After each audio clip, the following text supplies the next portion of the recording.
Good evening, everyone, and welcome. This is the third and final town hall on the Zoom and the application of rules we've adapted for the upcoming special delegates meeting that begins this coming Saturday. I'm Carol Meyer, Executive Director of US Chess, and for those of you who don't know me, and today with me is Ken Ballou, who is our parliamentarian for the upcoming special delegates meeting, or will be hopefully approved to be the parliamentarian for the upcoming delegates meeting. Our agenda for tonight is pretty straightforward. We've planned this meeting to go for about an hour. We're going to give you a very high-level overview of Zoom for those of you who are not familiar with the platform. We're going to give you an idea of the features that we'll be using and some of the basics for the special delegates meeting. I will then turn it over to Ken to talk about the rules we will be adopting for the electronic meetings, what to do if you have technical issues on the day of the special delegates meetings, and then at the end we'll take your questions. Please note that the chat is turned off during this meeting, as it will be during the special delegates meeting. We find it to be a distraction, and we prefer that everybody pay attention to what's going on the floor. So again, for those of you who don't know much about Zoom or have this may be your first Zoom meeting, Zoom is a platform that allows you to hold virtual meetings. It's a lot like GoToMeeting or WebEx. It's gained a lot of popularity in the past 3 or 4 years. And basically it allows you to simulate what meeting in person in the same room is like. So they're big on video and of course audio, and today it feels like I see a lot of people around the room. Feels like we're all together having a meeting, and I just happen to be the presenter. We encourage everybody to download the free app for the meeting. It's the meeting client. It's not Zoom Rooms or any of the other flavors of Zoom functionality that are out there. It's the basic meeting app is what you need. You can download it from zoom.us or US, and you can download it for many different types of platforms: computers, phones, tablets, both on Windows, Android, as well as on Apple platforms. The other thing I'll point out is that we want you to register for the meeting in advance, just as you did for this event. And for the upcoming meeting this weekend, you will be sent an invitation as a delegate or a delegate at large or a board member to register for the meeting the day of the meeting. So Saturday morning, probably by 6 a.m. Eastern time, an invitation will go out for you to register for the meeting, just like you did for tonight's meeting. When you submit that information to Zoom, it'll then send you credentials to join the meeting later in the day. You have to repeat that process on Sunday. So here's the Zoom registration screen for the special delegates meeting. It looks a lot like the one you filled out to join tonight's meeting. Basic information. What this does, this is analogous to us collecting your signature when you sign in at a physical face-to-face delegates meeting. This lets us know you are who you are and what state you're representing. And when Zoom sends you credentials to join the meeting, that's like getting your name badge from our governance coordinator. So some ground rules, if you will, for the upcoming special delegates meeting. Delegates are required to have their video on. We have been communicating this since before the first mailing went out, the first week of July. The reason for this is very simple. We are allowed, having video on enables us to ground truth, to verify that people are who they say they are. And Not that we would expect a chess player to try to pull a fast one, but perhaps that's been known to happen. So video feeds are required. Most everybody seems to be on board with that. And for anybody who is continuing to have trouble getting their video working, we have staff support at US Chess to help with that. You can send me an email and I'll see what I can do to get you set up, or we'll assign another staff person to help you out. And if I could interject here, this is Alan Priest. One of the reasons, or the reason for that, is that Illinois law prohibits proxies for board actions, and since the delegates have certain board functions, proxies are not allowed. They're also not allowed by our bylaws. So we have the video on, that way we know that it's the actual delegate and not a proxy, which would make the vote illegal. Another piece of information that we really want people to take away from tonight is that every delegate needs to have his or her own registration with Zoom to participate fully in the meeting. So we have a number of family units that are both delegates. Each delegate needs to have their own registration, because that allows that delegate to vote on the motions, on amendments, and the like. So absent that, only one vote will count. And so we strongly encourage you to submit separate registrations using different email addresses. All delegate mics will be muted except when that delegate is recognized to speak on the floor. And we'll go through that later about how to do that, what the functionality is within Zoom. As I mentioned earlier, chat is going to be turned off during the meeting for the reasons I already stated. We are doing these town halls in part to get everybody familiar and comfortable with the platform, but also to help you check your audio and video settings before the meeting.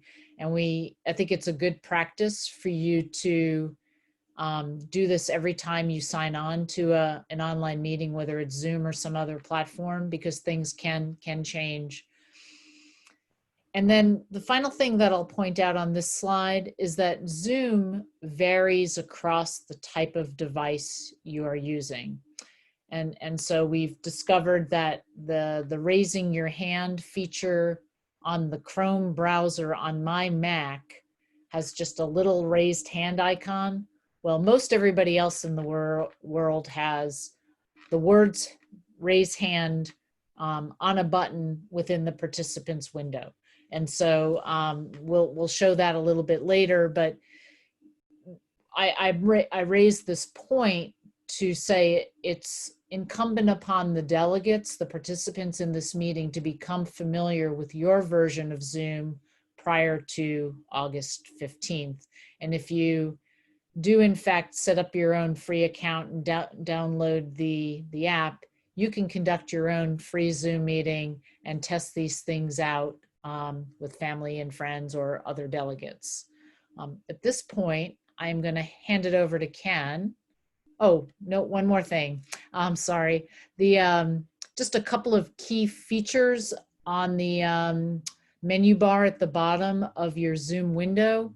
The leftmost icon is your microphone. When it has a red slash through it, it means you're on mute. If you want to talk, you will be prompted by the chair when recognized to speak. You will have to click on that microphone button to unmute yourself. And similarly with the video, if for some reason you come on and your video is off, we will ask you to turn that video feed on.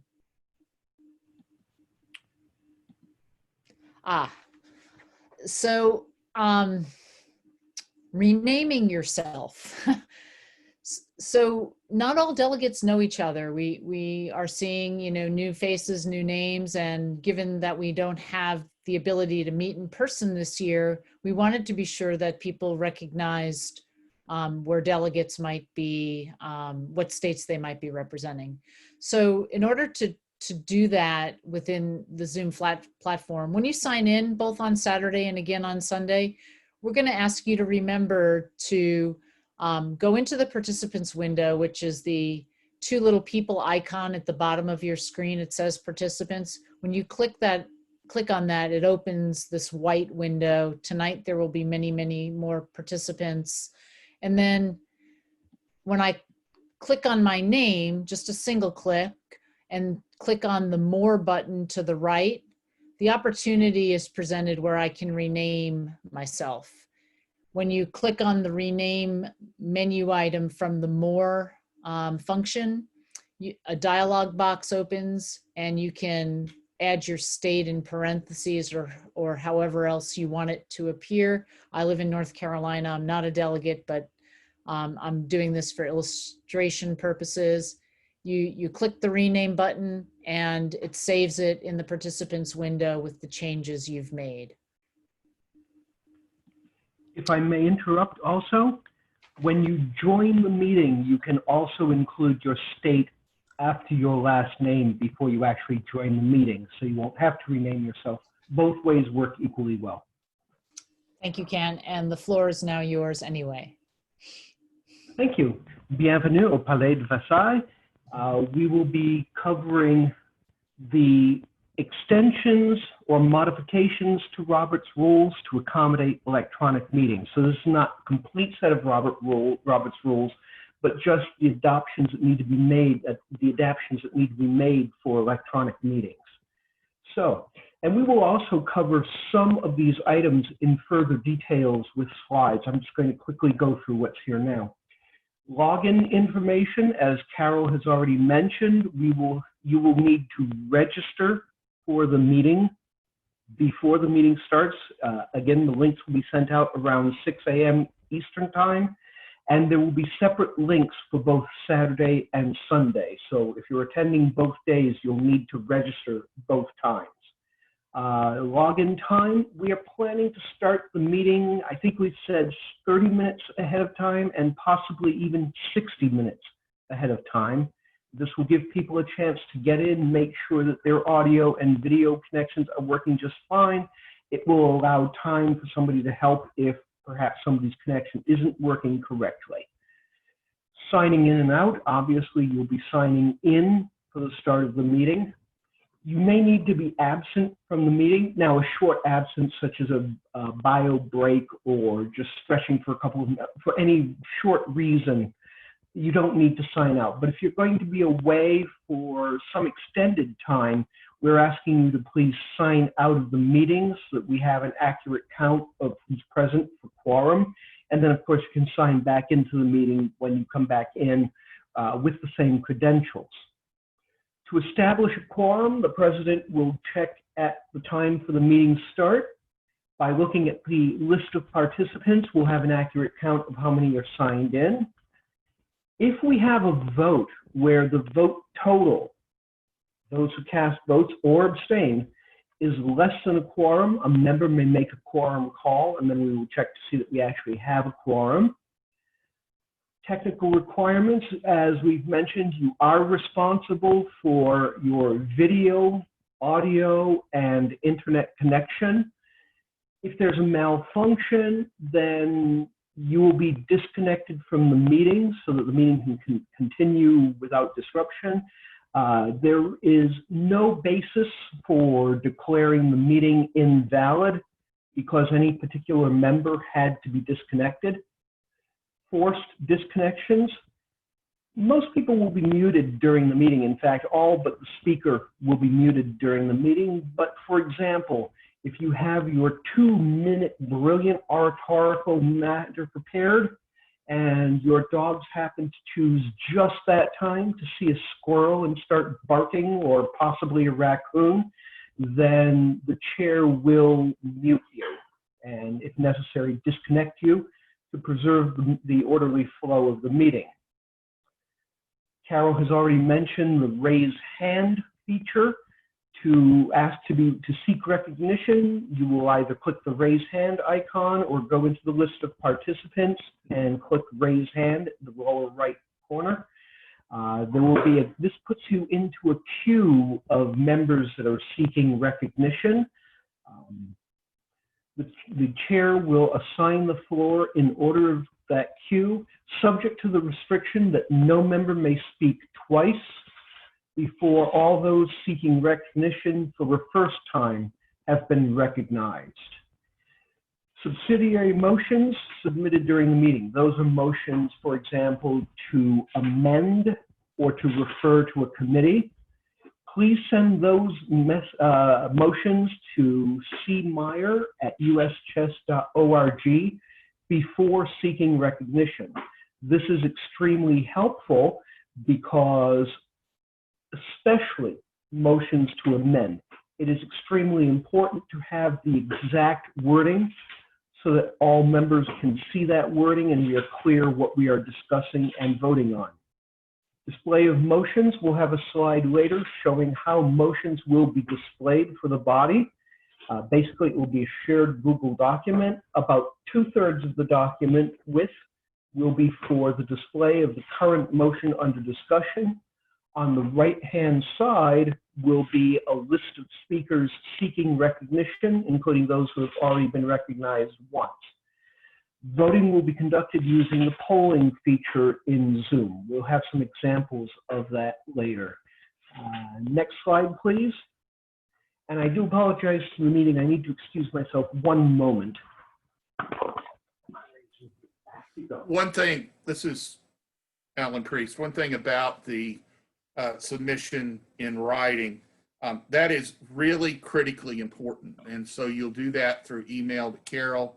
You'll want to have probably your email client open during the meeting. If you're just up speaking and say, I'm going to amend the motion, I will ask you as the chair if you've submitted that in writing. And if you haven't, you're going to have to do it before we will consider the motion. So your motion will be out of order unless it is submitted in writing. That doesn't mean you can't come back on and do it, but we've got to get it that way so we can tell what it is that we're doing. Thank you. So for assignment of the floor, we mentioned that you'll have to raise your hand to seek recognition. This will create a queue of speakers seeking recognition.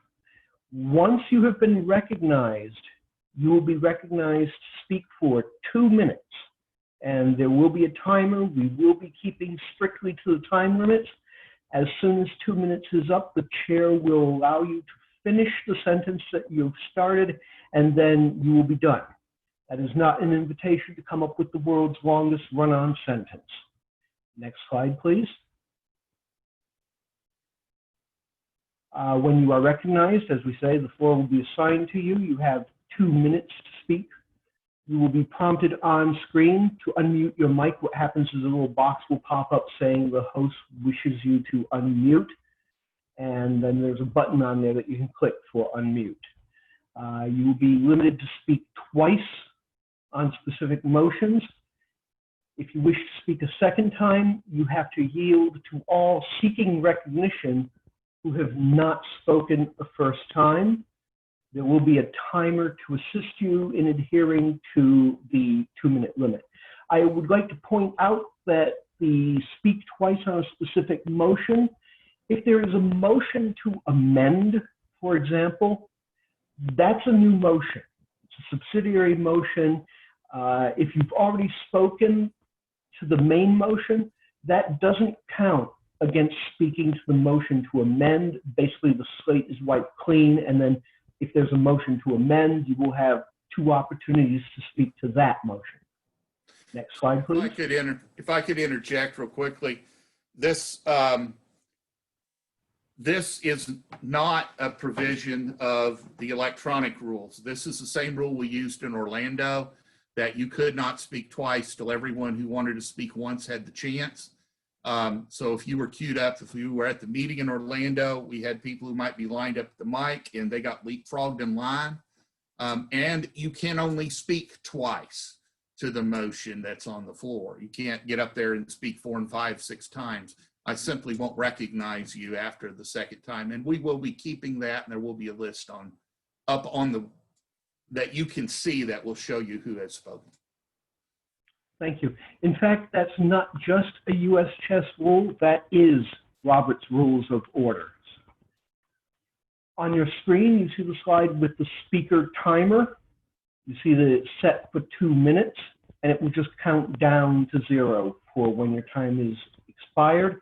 And I believe it will continue to count into negative time. I'm not sure about that, but when it reaches 0, you need to finish up your sentence and you will be muted. Next slide, please. Here we see how motions will be displayed during the meeting. You can see on the left-hand side, there is, this is the motion to create a nominating committee. On the right-hand side, the right third of the document, you can see the delegates queued up to speak to the motion. We won't be highlighting those delegates who have spoken. In fact, in the dry run that we had on Monday, we determined that there will be a heading already spoken. And so after you have spoken, your name will be moved down from seeking recognition to already spoken. And so this will provide a clear indication of who has already spoken and needs to yield to those who have not been recognized yet. And you see on the right-hand side, during the special delegates meeting, please send subsidiary motions to Carol at cmeyer@uschess.org. I'm sure that we'll also display that at some point during the delegates meeting as a reminder. Next slide, please. To be able to see both the speaker and the display of motions, at the top of your view, you see that there's a view options menu that Carol has circled in the slide. And you can click on that, and at the bottom, you can enter side-by-side mode to see whatever the shared document or slides are and the speaker view on the right-hand side. Next slide, please. Voting. We'll be using the polling feature, and results are tabulated immediately. I also believe that we have a couple of test polls queued up. So why don't we practice now by running through a couple of polls. And here is a poll to approve the budget. Please vote by aye, nay, or abstain. In spite of my railing that there is no such thing as a vote to abstain, we're using abstain in this meeting so that you can indicate, I'm not voting, but I'm still here. This will help us ensure that we still have quorum.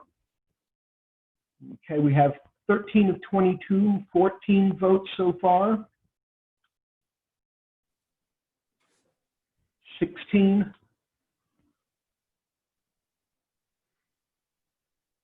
17, we'll give another 10 seconds.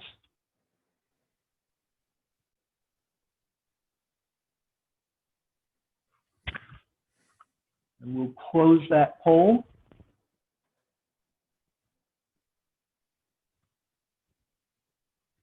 And we can see that 11 voted aye, 1 voted no, 6 abstentions, and so the motion has carried. What you are seeing probably are just the percentages. You're seeing 61%, 6%, and 33% abstain. We're actually seeing raw numbers behind them, so we will announce the raw numbers, and then those will be available later on. After the meeting has closed, we will actually put the raw numbers out there. But there is not a way to let the participants see the raw numbers, but the hosts can. Which, by the way, Carol, I am able to see. All right, I think that's the one poll that we had queued up, so there it is. And when we say share results, that's where you get to see what the results of the poll were. Oops, sorry. Ken, there's a second poll if we need it. Let's do it. Looking for. I'm only seeing one. I'm only seeing the poll to approve the budget. Do you have another? I do. There we go. I got it. There we go. There you go.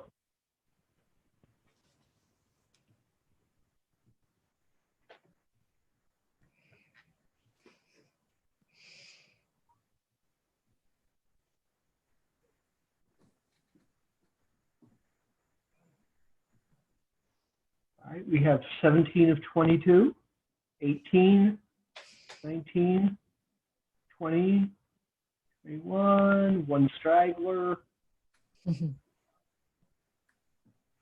All right, we're going to close the poll. We have 17 in favor, none opposed, 4 abstentions. The motion carries.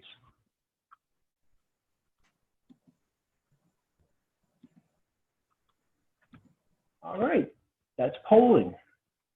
And back to you, Carol. Very good. Thank you, Ken. Thank So you. I alluded to this earlier. The day of the special delegates meeting, both days, we will have staff on call to assist people who are having difficulty getting their connection working properly.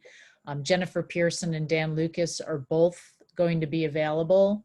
I suggest that you email them rather than call, because if they're on a call with someone else, they might be able to more easily multitask if you send an email. So that would be the preferred mode of communication, but we offer the phone numbers just in case it's quite urgent. If you're having some trouble, I encourage you to go onto the Zoom website. Again, it's zoom.us. And in their support area, you can find out how to do most anything with Zoom, and their documentation is written in clear, concise English, and they often have videos to walk you through things, or step-by-step,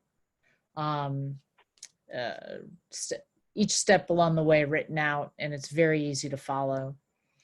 And then again, I will say that we encourage everybody to practice their setup, test their audio and video settings prior to next Saturday morning so that they work when they need to work. And if someone needs to do a test run, I can make myself available tomorrow or Friday to do a test run with you. It's not a big deal. It only takes about 3 or 4 minutes, but I need to know in advance. I can't do it all on Saturday morning. And I think with that, there's only one more town hall left. We've worked our way through the, I think, 9 we had scheduled. Tomorrow night is the last one, and it will be content-wise about the recommendations that have come out of the governance task force. So if you hadn't participated on the earlier town hall meeting, this is one that's important to the future of the Federation, and I urge everybody to come and learn and ask questions and get as much information as you can. And then of course Saturday and Sunday 12 to 5 Eastern, both days, is our special delegates meeting. And with that, we will open the floor to questions, and we encourage you to practice what you learned tonight and use the raise hand button to be recognized to ask your question. Thank you. Before we take a question, I want to remind folks, you've all gotten this in an email, but we had in an earlier town hall questions about if the chat feature's not open, how do people talk back and forth? And we had some folks who wanted us to share everybody's email address. We don't have permission to do that. So what we have done is created a Slack workspace, and everyone who is a delegate for the meeting, and I think the alternates have all been invited to that Slack space. And in there are discussion channels set up for each motion that is on the floor, and that will be open during the meeting. So if there's side discussions folks want to have, they'll all be out there. There's even a messaging feature inside of Slack so you can talk with an individual directly. That was our best way that we could find to do it. So it is out there. If you do have issues figuring that one out, you can also contact us for support, but you need to do it very, very quickly. We can't handle all of those in the 10 minutes before the meeting starts. Thank you. Guy has been waiting very patiently with his hand raised, so go ahead, Guy. Okay.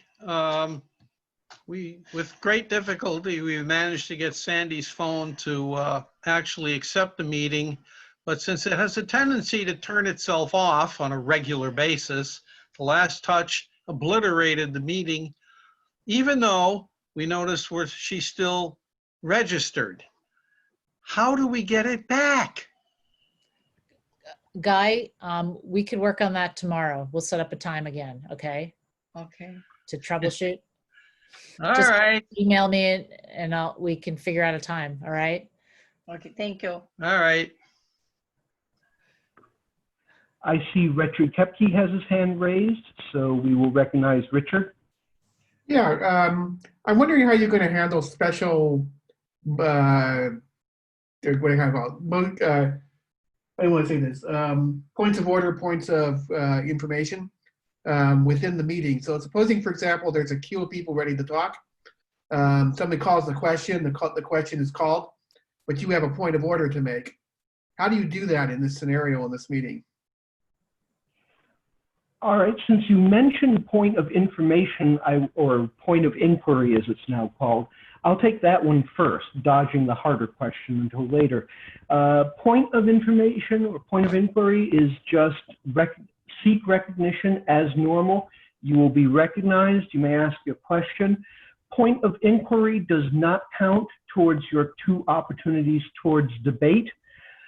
Point of order is more problematical, but if it's necessary to raise a point of order, my suggestion is to send email to Carol. We don't have any out-of-band mechanism to seek to be recognized other than raise hand. That's a limitation of Zoom. Okay, and if the point of, in the case of the point of inquiry, right, normally you want to get that information answered before the vote takes place. If you're sitting in the queue and let's say you're at the back of it, how do you get yourself to the front of the queue to ask that question? What happens is if there's a call to question or move the previous question, that doesn't automatically cut off discussion. The chair will then ask, is there objection to calling the question? Right, and then, but, you know, and in that scenario, right, in the standard meeting, someone can see is, yes, I have an objection, but here, how do you do it? Is it a poll? Alan, do you have an answer?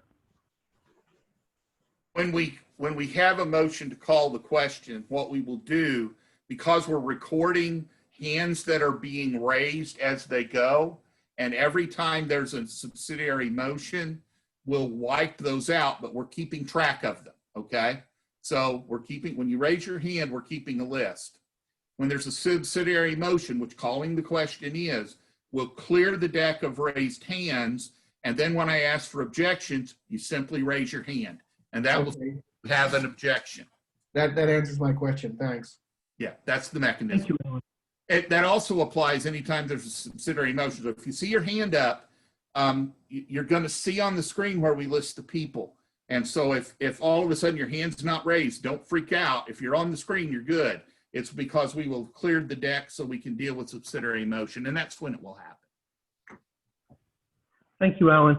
I see Mike Hoffbauer. He had his hand up before and lowered it, but I'll recognize Mike now. Mike, go ahead.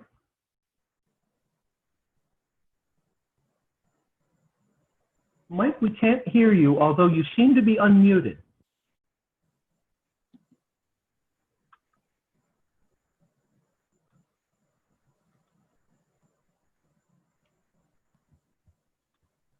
Mike, I'm sorry, you're still not coming through. We'll come back to you, Mike. We recognize Chris Prosser. In the other organization I was in for point of orders, they had us make a sign that says point of order, and we just held it up in front of our camera. That's another idea. If you need a point of order while a discussion is going on, if you think there's improper discussion or something that needs to go back, just a sign that says point of order in front of the camera may do also. Just a suggestion. That's not going to work for us. We thought about it. The problem is right now you can pretty much see everybody on the screen. We may have 120 people. And in that case, what's going to happen, either the pictures are going to be so small, or what will happen, it'll be on multiple screens. So if you're on my third screen over here, I've got to scroll over to find you, and I'm not going to see the sign. So that's why we thought about stuff like that. That just will not work under this. The meeting's too big. This is just an unfortunate limitation of applying Zoom to Robert's rules. I recognize Frank Camerata. Okay, I'm just checking it out. The raise hand icon is only going to right click my name and participants. There's no other icon. Is that the way this works? I believe that's right. Okay. And Alan is nodding furiously. All right, fine. Thank you. Thank you. Mike will try recognizing Mike Hoffpower again. I'm afraid not. Mike, I'm sorry. We'll try you again. Perhaps you might want to go into settings and test your audio. That may help figure out why we can't hear you. I'm very sorry, Mike.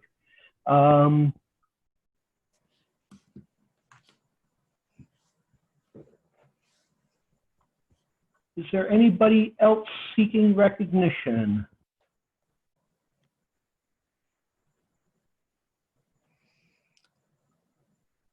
I've asked Mike to send me his question if he wants to see if we can get it addressed.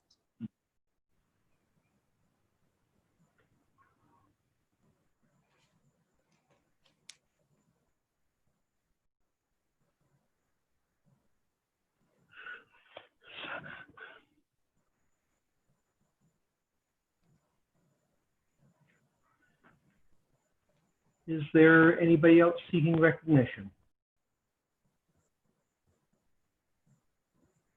And we don't have Mike's question yet, Carol?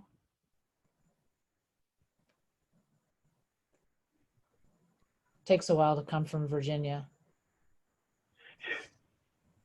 Mike, I can actually see your window. If you want to write your question out and hold it up, I can try reading it. He said, never mind. I see Frank Camerata seeking recognition again. I will recognize Frank. Okay, just one last one. What time are you guys convening tomorrow? 8 p.m. Eastern. Eastern. Eastern time. 8 Okay. p.m. Eastern. All right, thank you. Same time as this meeting. All right.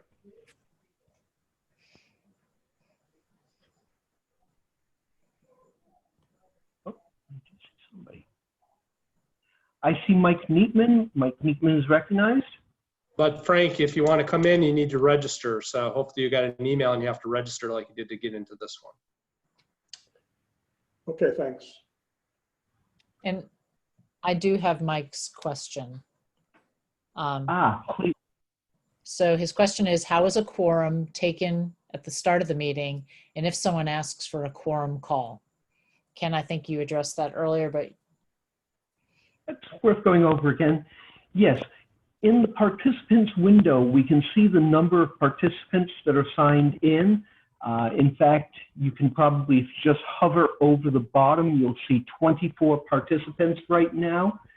So the president will use that count to establish quorum at the beginning of the meeting. And if we have a vote where the number of votes cast is, including the abstentions, which are not votes, if the total number of those replying to the poll is less than the quorum, then any member may make a quorum call. And that's important, not that the total is less than the total number of participants, but if the total that has votes cast are less than what would be required for a quorum. We'll announce what that total is at the beginning. We don't know what it is yet. It depends on how many folks are actually signed in, I believe. So, and we don't know how many delegates we have yet. We have to deal with the delegates at large at the beginning of the meeting, and that will affect the number of delegates that we have Right. officially for the meeting. and there are some other people like myself and Jen and Dan who will be signed in, and some of us may have more than one login for different reasons. So those will have to be subtracted from the total count. And then I know at least one instance where the Liebermans are only going to use one registration for 2 people who are delegates, but they only get to count once. So there'll be some instances like that. I'll remind the audience that typically our quorum requirement is somewhere between 48 and 50. It's 1/3 of all delegates, delegates at large, and I believe additional alternate delegates. I see Frank looking to be recognized again, and he's already unmuted. Okay, Alan, since my BAL has lapsed, I'm technically not a delegate right now. There is on the agenda, there is a agenda item where we will consider the DALs, re-electing both those whose terms are expiring in this year and dealing with any whose terms had expired, but they've showed up and want to be recognized as participating in the meeting. I understand, Frank, that in addition to you, Anthony Cautel and perhaps Tim Redmond would like to attend the meeting. And, you know, there could be a couple more by the time we get there. So at the very first of the meeting, that's why I said I don't know exactly how many delegates we're going to have. At the very first of the meeting, you'll be logged in, but we don't want you to vote until we get to the agenda item that lets you at what point you'll be reelected. I think it's the 3rd agenda item. I'm not positive, but it's right up there at the top. Okay, thanks. Are there any more questions? Yeah, it's the 4th agenda item. So 4th agenda. Yeah, and the first couple are pretty straightforward. They're not.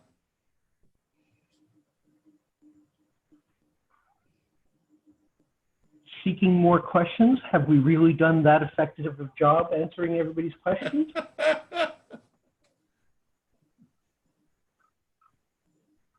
Maybe we should take this up professionally. we get kudos for the shortest town halls. Remember that. You pay inversely to the length of the town hall, you mean?